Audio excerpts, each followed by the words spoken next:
আপনাদের স্বাগত জানাই আমি আমার কথা শুনবার জন্য। বাংলাদেশের রাজনৈতিক মহলে এখন একটা কথা বেশ আলোচিত হচ্ছে, অনেকের মধ্যেই কৌতূহল, শেখ হাসিনা কি ফিরবেন? প্রশ্নটা এলো এই কারণে যে তিনি সম্প্রতি একটি গণমাধ্যমে সাক্ষাৎকার দিয়ে বলেছেন তিনি দেশে ফিরবেন, ডিসেম্বরের মধ্যেই হয়তো দেশে ফিরবেন। এখন প্রশ্ন হচ্ছে, শেখ হাসিনা দেশে ফিরবেন, ফিরতে তিনি পারেন, দেশটা তার, অফকোর্স তিনি তার বলতে আমি এই দেশের নাগরিক, তিনি দেশে ফিরতেই পারেন। কিন্তু সংশয় বা সন্দেহের জায়গা কোথায়? তিনি 2024-এর অগাস্টে 5 তারিখে অভ্যুত্থানের মুখে পালিয়ে গেছেন, সেটা ইতিহাসের অংশ। কিন্তু এই যে তিনি ফিরবেন এবং সেখানে যে প্রশ্নটা তৈরি হচ্ছে সেটা কেন? সেটা তৈরি হচ্ছে এই কারণে যে তিনি ওই পালিয়ে যাওয়ার কয়েকদিন আগেই বলেছিলেন শেখ মুজিবের মেয়ে পালিয়ে যায় না, তিনি কোথাও যাবেন না পালিয়ে, দেশ ছেড়ে যাবেন না, কিন্তু তিনি গেছেন। আমরা প্রত্যেকেই ভুল করি, আমরা প্রত্যেকেই অনিয়ম করি, কেউ কম, কেউ বেশি, কেউ বুঝে, কেউ না বুঝে, কেউ পরিস্থিতির শিকার হয়ে। কিন্তু শেখ হাসিনার ওই কথাটা প্রথম কথা নয়, কাজে ওটাই যে তার শেষ কথা সেটাও বলা যাচ্ছে না। কেন যাচ্ছে না? আপনাদের অনেকেরই স্মরণ থাকবার কথা যে শেখ হাসিনা হুসেন মোহাম্মদ এরশাদের শাসনামলে 1986 সালে চট্টগ্রামে এক জনসভায় দাঁড়িয়ে বলেছিলেন, তখন জাতীয় সংসদ নির্বাচনের ঘোষণা দেওয়া হচ্ছে, যারা এই নির্বাচনে যাবে তারা জাতীয় বেঈমান। ইন্টারেস্টিংলি তার পরের দিনই তিনি তার দল সহ সিদ্ধান্ত নিলেন যে তারা নির্বাচনে যাচ্ছেন। জামায়াত ইসলামীও সেই একইভাবে সেই নির্বাচনে অংশ নিয়েছিল। শেখ হাসিনা মদিনায় বসে, সৌদি আরবের মদিনায়, আমাদের জন্য যারা মুসলিম তাদের জন্য অত্যন্ত পবিত্র স্থান, সেখানে বসে বলেছিলেন বিরোধী দলে গেলে তিনি কখনো বা তার দল কখনো হরতাল করবে না। তারপরে তার দল, তিনি তখন ক্ষমতায় প্রধানমন্ত্রী, তার দল বিরোধী দলে গেছে এবং দিনের পর দিন তার দল হরতাল করেছে। এরকম অসংখ্য উদাহরণ দেয়া যাবে যে শেখ হাসিনা যেটা বলেন সেটা করেন না বা সেটা করতে পারেন না। কাজেই এখন প্রশ্ন হচ্ছে তিনি কি দেশে ফিরবেন না ফিরবেন না? আমি তো মনে করি আওয়ামী লীগের মতো এত বড় একটা রাজনৈতিক দলের প্রধান, যিনি দেশের বেশ কয়েকবার নির্বাচিত এবং অনির্বাচিতভাবে প্রধানমন্ত্রী ছিলেন, যিনি এই দেশটির স্বাধীনতার স্থপতি বঙ্গবন্ধু শেখ মুজিবুর রহমানের কন্যা, তার তো অনেক আগেই দেশে ফিরে আসার কথা ছিল। প্রধান কথা, তার ফিরে যাওয়াটাই পালিয়ে যাওয়াটাই ঠিক হয়নি, তার অনেক আগেই দেশে ফেরা উচিত ছিল এবং পরিস্থিতি মোকাবেলা করা দরকার ছিল। আওয়ামী লীগ একটা ঐতিহ্যবাহী রাজনৈতিক দল, এদেশের সবচেয়ে পুরনো রাজনৈতিক দলগুলোর একটি, এবং লক্ষ কোটি সমর্থক তার সারা দেশে রয়েছে। কর্মী বাহিনী তো আছেই, নেতারা তো আছেনই, কিন্তু তিনি ফিরে আসেননি। কেননা তিনি অন্তত এটুকু বুঝতে পেরেছেন, এবং তার অন্যান্য নেতৃবৃন্দ যারা দেশের বাইরে গেছেন ছোটোখাটো ব্যতিক্রম বাদ দিয়ে, যে এদেশের মানুষের কাছে, বিশেষ করে তরুণ সমাজের কাছে, এবং যে তরুণ সমাজ জনসংখ্যার সিংহভাগ, তাদের কাছে তিনি গ্রহণযোগ্যতাই শুধু হারাননি, চরমভাবে ঘৃণিত। এই ঘৃণার অনেক কারণ থাকতে পারে। স্বাধীনতার পর থেকেই আওয়ামী লীগকে নিয়ে অনেক কথা আছে, জামায়াত ইসলামীকে নিয়ে তো আমাদের জন্মকাল থেকেই কথা আছে, বিএনপিকে নিয়ে অনেক রকমের প্রশ্ন আছে, অন্যান্য রাজনৈতিক দলগুলোকে নানা রকমের প্রশ্ন, নিন্দা, সমালোচনা আছে, এবং রাজনীতিতে এটা থাকা স্বাভাবিক। কিন্তু 2014 সাল থেকে যেভাবে তিনি এক একটা নির্বাচন করেছেন, এবং বলা যেতে পারে যার ফল হলো তিনি অনির্বাচিত হিসেবে দেশ চালিয়েছিলেন। গুম, খুন, মানুষের বাক স্বাধীনতা হরণ, লুটপাট, নৈরাজ্য, দেশের অর্থ বিদেশে পাচার, এগুলো করে তিনি, তার দল, তার সরকার যেভাবে মানুষের ঘৃণা কুড়িয়েছেন, তার চাইতে বড় কথা 2024-এর 36 দিন, জুলাই এবং আগস্ট মিলে এই 36 দিনে যে নির্মমতা, বর্বরতা তিনি এবং তার সরকার দেখিয়েছে, সেটা কারো কাছে গ্রহণযোগ্য নয়। এবং যে কারণে ইতিহাসে প্রথমবারের মতো দল মত নির্বিশেষে, শ্রেণী পেশা, ধনী দরিদ্র, নারী পুরুষ সবাই রাস্তায় নেমে এসেছিল।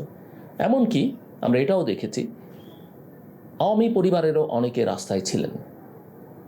আমরা এটাও দেখেছি, ছাত্রলীগ করা কেউ কেউ তখন ছাত্রলীগ ছেড়ে দিয়েছেন ঘোষণা দিয়ে। এমনকি সংসদ সদস্য, মন্ত্রীদের পরিবারেরও কাছের বা দূরের আত্মীয় স্বজনরাও রাস্তায় নেমেছেন। শিশুরা প্রাণ দিয়েছে, বাচ্চা বাচ্চা ছেলেমেয়েরা প্রাণ দিয়েছে। মেয়েদের অংশগ্রহণ তো ছিল অভূতপূর্ব, এবং মানুষের যে চাওয়া, এবং এই প্রথমবারের মতো একটা আন্দোলনে যেখানে ধনী দরিদ্র সবাই রাস্তায় নেমেছেন। ধনীরা সাধারণত গা বাঁচিয়ে চলেন, কিন্তু তারাও, কারণ তারা নেমেছেন, বাবা মারা নেমেছেন, তাদের সন্তানরা রাস্তায় নেমেছে। কাজে এই সন্তানদের, এই প্রজন্মের যারা আগামী 2, 3, 4 দশক এই দেশে নেতৃত্ব দেবে, বিভিন্ন পর্যায়ে এই দেশে কাজ করবে, এই প্রজন্মের কাছে এই 36 দিনের ইতিহাস একটা দগদগে ঘা, ক্ষত, কষ্ট, ঘৃণা হয়ে থাকবে। সেটা কাটিয়ে ওঠা শেখ হাসিনার পক্ষে খুব কঠিন। আমি মনে করি সম্ভব হবে না, তার দলের পক্ষেও খুব কঠিন হবে। এবং সম্ভবত সে কারণেই গত 2 বছরে তারা একবারের জন্য মিনিমাম কোনো রাজনৈতিক কার্যক্রম দেখাতে পারেননি। ইতিহাসে আওয়ামী লীগের জন্য এরকম পর্যায়ে বহুবার এসছে। আমেনা বেগমের মতো নেত্রী আওয়ামী লীগ অফিসে প্রদীপ জ্বালিয়ে অফিস করেছেন, কেউ থাকতো না। 75-এর পরে যখন সবাই পালিয়ে গেছেন জেলে, জোহরা তাজউদ্দিনরা আওয়ামী লীগকে ধীরে ধীরে সামনে নিয়ে আসবার চেষ্টা করেছেন। কিন্তু রাজনীতিটা ছিল, দলটা ছিল, নিভু নিভু হলেও দল ছিল, আবার ঘুরে দাঁড়িয়েছে। এবং একথা ঠিক, আমি জানি না 24-এর অভ্যুত্থানের পরে সেই সমর্থন কোথায় এসে দাঁড়িয়েছে বা কতটা কমেছে, কিন্তু অবশ্যই তৃণমূলে সারা দেশে আওয়ামী লীগের অসংখ্য নেতাকর্মী, সমর্থক গোষ্ঠী রয়েছে যারা আওয়ামী লীগকে মন থেকে ভালোবাসেন। অনেকে আছেন যারা কোনো সুবিধা পাননি, সুবিধা নেননি, আবার সুবিধার জন্য এরা আওয়ামী লীগ করেন না। ইতিহাসের ঐতিহাসিক কারণে এক ধরনের ইমোশনাল অ্যাটাচমেন্ট অনেকের আছে, পারিবারিকভাবে আছে। এই মানুষগুলো থাকবার পরেও আওয়ামী লীগ যেটা করেছে, তারা ফিরতে পারেনি, ফেরার চেষ্টা করতে পারেনি। কেননা যারা সুবিধাভোগী তারা দেশ ছেড়ে পালিয়েছেন, কেউ কেউ জেলে গেছেন অথবা লুকিয়ে আছেন। কিন্তু ঝড় ঝাপটা যায় গেছে সাধারণ নেতাকর্মী সমর্থকদের উপর দিয়ে। আওয়ামী লীগের মতো একটা বড় দলের নেতাদের, যাদের নেতারা জেলে মারা গেছেন বাড়িতে থেকে, তাদের প্রধান নেতাই বঙ্গবন্ধু শেখ মুজিবুর রহমান নিজ বাড়িতে হত্যাকাণ্ডের শিকার হয়েছেন, দেশের রাষ্ট্রপতি থাকা, সরকার প্রধান এবং রাষ্ট্রপ্রধান থাকা অবস্থায়, সপরিবারে, দুকন্যা বাদে। সেই আওয়ামী লীগের নেতাকর্মীরা, বিশেষ করে নেতারা, শীর্ষ নেতারা জেলে যাবার ভয়ে পালিয়ে দেশ ছেড়ে চলে গেছেন। শেখ হাসিনা স্বয়ং দেশ ছেড়ে পালিয়ে গেছেন। কারণটা বুঝতে কারো অসুবিধা হবার কথা নয়, কারণ তারা যা করেছেন, যে অন্যায় করেছেন, তার পরিণতিটা তারা জানেন। তারা আসলে একদিনে আসতেন, আসেননি। কেন আসেননি সেটাও আমি একটু পরে বলবার চেষ্টা করব সংক্ষিপ্ত আকারে। কিন্তু শেখ হাসিনা কি ফিরবেন? তার যদি ন্যূনতম বোধোদয় হয়, আমি মনে করি তার ফেরা উচিত। জেলের ভয় পাওয়া উচিত না। ইতিমধ্যেই ফাঁসির দণ্ড হয়েছে, সেটা হয়তো আরও আদালতের অন্যান্য পর্যায়ে, বিচারিক প্রক্রিয়ার অন্যান্য পর্যায়ে যাবে। সেটা হবে কি হবে না সেগুলো আদালত বা বিচার বিভাগ নির্ধারণ করবে। কিন্তু আমি মনে করি তার আসলে ট্রায়াল ফেস করা উচিত, তার এবং তার দলের নেতারা যারা পালিয়ে গেছেন। আমার ধারণা তিনি ফিরতেও পারেন। দুটো বিবেচনা, কেন ফিরতে পারেন। তার হয়তো এই উপলব্ধি হতে পারে যে তার বয়স এখন 80 পেরিয়েছে, এরপরে মানুষের শারীরিক সক্ষমতা চাইলেও খুব বেশি থাকবার কথা নয়, সেটা তার কতদিন থাকবে। এবং যখন কারো কোনো কাজ থাকে না, তখন তো একেবারেই অস্বাভাবিক, মানে স্বাভাবিক অবস্থায় ফিরে আসা। দ্বিতীয়ত হয়তো তিনি মনে করতে পারেন যে তার এই ট্রায়াল চলতেও হয়তো 2-4 বছর লাগতে পারে। সো তিনি জেলে থাকার ঝুঁকিটা, আর আমি মনে করি রাজনীতিবিদের এটা ঝুঁকি নয়, এটা তিনি নিতে পারেন। এবং তার যদি মিনিমাম সিম্প্যাথি এমপ্যাথি থাকে এবং তার দলের প্রতি, দলের নেতাকর্মীদের প্রতি, যে হাজার হাজার লক্ষ লক্ষ নেতাকর্মী সমর্থক, তাদের প্রতি যদি জীবনের এই প্রান্তে এসে এবং বাবার কথা যদি স্মরণ করেন যে এই দলটির পেছনে তাদের যে অবদান পারিবারিক বা রাজনৈতিকভাবে, সেখানে দলটা যেন টিকে থাকে, এটা যদি তার কনসিডারেশন হয়, তার ফিরে আসা উচিত এবং হয়তো তিনি ফিরে আসতে পারেন। আর যদি তিনি মনে করেন এখনও যে ভারত, যেখানে তিনি আশ্রয় নিয়েছেন, ভারত তাকে ফিরিয়ে আনবে, বাংলাদেশে ফিরিয়ে দেবে, ক্ষমতায় বসিয়ে দেবে, এই ধারণা যদি আওয়ামী লীগের কোনো নেতাকর্মী বা শেখ হাসিনা নিজেও করে থাকেন, সেটা তাদের ভুল ধারণা। আমি যতটুকু রাজনৈতিক বাস্তবতা বুঝি, তাতে ভারত আর এই কাজটি করবে না। হ্যাঁ, ভারত শেখ হাসিনাকে হয়তো আমৃত্যু তাদের দেশে রেখে দিতে পারে, তাকে নিরাপত্তা দিতে পারে, কিন্তু ভারত আর ওই ভুল করবে না, তাকে নিয়ে আবার বাংলাদেশের রাজনীতির একটা নতুন খেলবে, এবং যেটা হয়তো ভারতের জন্য সুখকর বা কল্যাণকর বা স্বস্তিদায়ক নাও হতে পারে। এখন কথা হলো, শেখ হাসিনা তো একা নন। এই যে তার দলের এত নেতাকর্মী, বিশেষ করে নেতারা, সিনিয়ররা তো বটেই, মিড লেভেলেরও কেউ কেউ জেলে আছেন, কেউ কেউ হয়তো দেশের মধ্যে পালিয়ে আছেন, কিন্তু সেই সংখ্যাটা কম, সবাই দেশের বাইরে গেছেন।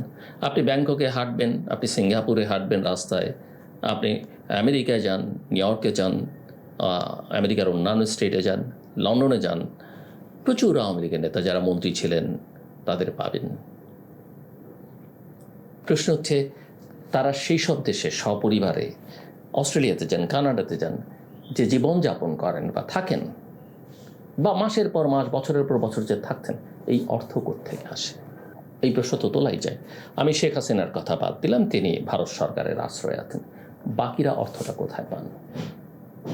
ওই যে দীর্ঘদিন যাবৎ যে অভিযোগ যে এই অর্থ তারা দেশের বাইরে পাচার করেছেন, সেই অভিযোগের পক্ষে এটি সাক্ষ্য দেয়। হ্যাঁ, আমি জানি অনেকেই বলবেন যে আওয়ামী লীগের নেতা কর্মীরা তাদেরকে দেখাশোনা করছেন। প্রথম কথা হচ্ছে, এক একটা জায়গায়, এক একটা দেশে কত নেতাকর্মী আছে এবং তারা কতজনকে লালন পালন করতে পারে। বিদেশে থাকা মানুষদের আমি, আপনি, আমরা সবাই জানি, প্রচুর যারা আয় করেন তারা আসলে কত টাকা ব্যয় করতে পারেন। আমেরিকায় তো একটা কথাই আছে যে আপনার এক মাসের পেচেক বন্ধ হয়ে গেলে আপনি পরের মাসেই আপনার জীবন ত্রাহি অবস্থা হবে। কতদিন, কত টাকা, কতজনকে, কতজন মিলে, অবিশ্বাস্য। এবং আমরা তো খবরাখবর পাই যে বিভিন্ন দেশে তাদের অনেক নেতারাই, অনেক মন্ত্রীরাই, অনেক সংসদী নানা রকমের ব্যবসা বাণিজ্যের সঙ্গে যুক্ত। কাজেই এই ব্যবসা করে, এই আরামের জীবন ছেড়ে এখানে সে কেউ জেলে পড়বেন, ঝুঁকি নেবেন, সাধারণ মানুষের আক্রমণের বা আক্রোশের শিকার হবেন, এই ঝুঁকি তারা নিতে চাইছেন না। কেউ কেউ চাইলেও তাদের পরিবারের সদস্যরা সেটা হতে দেবে না। এখন কেউ কেউ প্রশ্ন তুলতে পারেন যে তারেক রহমান তো 17 বছর ছিল দেশের বাইরে, তিনি কিভাবে থাকলেন? আমি এই আলোচনাটায়, এই যে বিদেশে যদি পালিয়ে থাকতে হয় বা বিদেশে যদি এক্সাইলে থাকতে হয়, বাধ্য হয়ে থাকতে হয়, এবং কিভাবে থাকবেন, এর অর্থায়ন কী করবে, এই বিবেচনার মধ্যে অন্য নেতাকর্মীদের চাইতে আমি শেখ হাসিনা, বেগম জিয়া বেঁচে থাকলে বেগম জিয়া, তারেক রহমান, এমনকি শেখ হাসিনার পুত্রকন্যা বা তার বোন শেখ রেহানাকে আলাদা করে রাখতে চাই। এই কারণে রাখতে চাই যে তাদের দেখার জন্যে শুধু তারা যেই দেশে অবস্থান করেন সেই দেশে নয়, পৃথিবীর বিভিন্ন প্রান্তে ছড়িয়ে থাকা নেতা কর্মীরা, সমর্থকরা, তাদের ব্যক্তিগত সমর্থক, তাদের দলের সমর্থকটা, এমনকি দেশের ভেতর থেকেও, এমনকি শুধু তাদের দলের মতের সমর্থকটা না, তাদের প্রতিপক্ষ বড় বড় ব্যবসায়ীরাও তাদেরকে সহযোগিতা করেন। পৃথিবীর সব দেশে, সব রাজনৈতিক নেতাদের ক্ষেত্রে এটা হয়। এটা তারা, আমি মনে করি না তাদের এই বিষয় নিয়ে প্রশ্ন করবার কোনো সুযোগ আছে। এবং তারেক রহমানের তো আরও একটু সুবিধে ছিল তার স্ত্রী আইনজীবী, ডক্টর, চিকিৎসক সেখানে কাজ করতেন, তার কন্যা ব্যারিস্টার সেখানে কাজ করতেন, আর বাকিটা তো আমি বললামই। কাজে তারেক রহমানের জন্য এটা কোনো সমস্যা ছিল না। বেগম জিয়া কখনো বিদেশে যাননি, এইরকম পরিস্থিতিতে তিনি বাংলাদেশে জেল খেটেছেন, তার জন্য এটা সমস্যা হতো না। আর তারেক রহমানকে তো পাঠিয়ে দেওয়া হয়েছিল। এবং শেখ হাসিনার জন্য তারাও এক্সাইলে বিভিন্ন সময় ছিলেন, কষ্টও করেছেন তাদের প্রত্যেকে। নিঃসন্দেহে তারেক রহমানও কষ্ট করেছেন, শেখ হাসিনা, শেখ রেহানা তারা যখন আগে বিদেশে ছিলেন 75-এর পরে, তাদেরও জীবন দুর্বিষহ হচ্ছিল। কিন্তু তাদেরকে দেখবার জন্য প্রচুর মানুষ সারা পৃথিবীতে ছড়িয়ে আছে। আরেকটা কথা না বললেই নয়, এই যে রাজনীতিতে ক্ষমতায় থেকে টাকা পয়সা করলে নেতাকর্মীদের অনিয়মের বাইরে বেশি সুবিধা দিলে এবং তারা বেশি টাকা পয়সা করলে কি হয় জানেন? হচ্ছে এই যে আওয়ামী লীগ আর ফিরে আসতে পারছে না। কোনো নেতা কর্মী বড় ধরনের যারা ব্যবসা বাণিজ্য করেছে টাকা পয়সা, তারা ঝুঁকি নিতে চাইছে না। বিএনপির কথা স্মরণ করেন, বিএনপি 2001 থেকে 6 সালে ছিল ক্ষমতায়, নানা রকমের অভিযোগ ছিল, সত্য মিথ্যে নানা অভিযোগ ছিল, কিন্তু বাস্তবতাতে এটা আমরা জানি ক্ষমতায় থাকলে আজকাল নেতা, এমনকি কর্মীরাও টাকা বানাতে চায়, এটা একটা প্রধান লক্ষ্য। বিএনপির অনেক নেতা, এমপি, মন্ত্রী তখন কিছু টাকা পয়সা তো করেছেনই, এবং করেছেন বলেই 16-17 বছরে একটা ভিতহীন সরকার টিকেছিল। কারণ কর্মীরা মাঠে নেমেছে, নেতারা হুঙ্কার দিয়েছেন, সব নেতা কিন্তু আসলে সেই অর্থে মাঠে নামেননি। কারণ নিজের জীবনের ঝুঁকি, একটা চিন্তা তো থাকেই, পরিবারের সদস্যদের তো একটা ঝুঁকি বা জীবনের চিন্তা থাকেই, টাকারও একটা মায়া থাকে। এই যে ব্যবসা বাণিজ্য করেছেন, টাকা জমেছেন, সেগুলো কি হবে? আর এর মধ্যে দিয়ে যে আরামের জীবনে অভ্যস্ত উঠেছেন, সেটাকেও ছাড়তে চাননি, অনেকেই ছাড়তে চাননি। আর যে কারণে প্রচুর সময় লেগেছে, এবং সেই অভ্যুত্থানে অন্যান্যরাও যুক্ত হয়েছেন। একই সঙ্গে একথাও বলতে হবে, আওয়ামী লীগের ক্ষেত্রে 15টা বছরে যা করেছেন নেতারা, বিশেষ করে মন্ত্রীরা, সংসদ সদস্যরা, ব্যতিক্রম আছে। আমি মন্ত্রীদের মধ্যে সবাই যে একেবারে খারাপ ছিলেন, 16 আনা খারাপ ছিলেন, সেটা ওই আলোচনা, আবার ওই বিতর্ক অন্য কথা, যেটা ফ্যাসিস্টকে, একটা স্বৈর শাসককে, একটা অগণতান্ত্রিক শক্তিকে, একটা বর্বর শক্তিকে আপনি সমর্থন দিচ্ছেন নৈতিকভাবে, সেটা সমর্থনযোগ্য কিনা সেই বিতর্ক আছে। কিন্তু অর্থনৈতিকভাবে অনিয়ম, দুর্নীতি, সেটা সবাই করেছেন, আমি হয়তো বলবো না, অধিকাংশই করেছেন। আর তার ফল হচ্ছে আওয়ামী লীগের নিরীহ নেতাকর্মীরা, সমর্থকরা দেশে একটা প্রতিকূল পরিবেশের সঙ্গে লড়াই করছেন, আর তারা তাদের আখের গুছিয়ে নিয়েছেন, শান্তিতে আছেন, স্বস্তিতে আছেন, সুখে আছেন। কাজে সুখ ছেড়ে তারা এই ঝুঁকিপূর্ণ রাজনীতিতে আসবেন এমনটা আশা করবার খুব যুক্তিসঙ্গত কারণ আছে বলে আমার কাছে মনে হয় না। আসলে ওই যে বললাম, শেখ হাসিনা ওই বিবেচনা করতে পারেন, এবং শেখ হাসিনা সেই ডাকে তার কত নেতাকর্মী যারা বিদেশে পালিয়েছেন সাড়া দিবেন, সেটা নিয়ে কিন্তু আমার যথেষ্ট সংশয় আছে। এবং তিনি জেলে যদি থাকেন, জেলে তো যেতেই হবে, দেশে আসলে এটার কোনো যেতেই হবে, এবং সেখানে তিনি জেলে থাকবেন, আর তার হয়ে এই কর্মীরা, সমর্থকরা মাঠ গরম করবেন, সেটাও আমার মনে হয় না। কিন্তু দল বেঁধে সবাই এসে যদি একটা পরিস্থিতি তৈরি করতে পারেন, সেখানে অন্য শর্ত আছে। সেখানে হয়তো যারা ক্ষমতায় আছেন তারা পারফর্ম করতে পারছেন না, ডেলিভার করতে যদি না পারেন, তারা যদি মানুষের বিরুদ্ধে, জনতার বিরুদ্ধে অবস্থান নেন, তারা যদি অঙ্গীকার না পূরণ করেন, তাহলে তো তারা কিছুটা মাইলেজ পাবেন, আওয়ামী লীগ বা শেখ হাসিনা বা তার নেতাকর্মীরা। কিন্তু সেই সম্ভাবনা অত্যন্ত ক্ষীণ। সব মিলিয়ে তিনি দেশে আসলেও অবাক হবার কিছু থাকবে না, না আসলেও অবাক হবার কিছু থাকবে না। কিন্তু যদি তারা রাজনীতি করে ফেরত আসতে চান, তাহলে রাজনীতির যে শর্তাবলী আছে সেগুলো তাদের পূরণ করতে হবে। অনুশোচনা থাকতে হবে, মানুষের কাছে ক্ষমা প্রার্থনা করতে হবে, অথবা রাজনৈতিক কর্মকাণ্ডের মধ্য দিয়ে তাদের ফেরত আসতে হবে।